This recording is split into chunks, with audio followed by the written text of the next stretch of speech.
মাঝে মাঝে আমাদের সকলের ক্ষেত্রেই এরকম হয় যে বাইরের খাবার খেতে ইচ্ছে করে, এদিকে ঘরে খাবার বানানোও হয়ে যায়।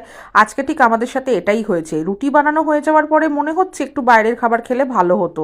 তখনই আমার হাজবেন্ডের মাথায় এই সমস্ত বুদ্ধি বের হয়, আর খেতে কিন্তু দারুণ হয়েছিল। চিকেন সালামি আমি আগে কখনো খাইনি, এই প্রথমবার আনা হয়েছিল।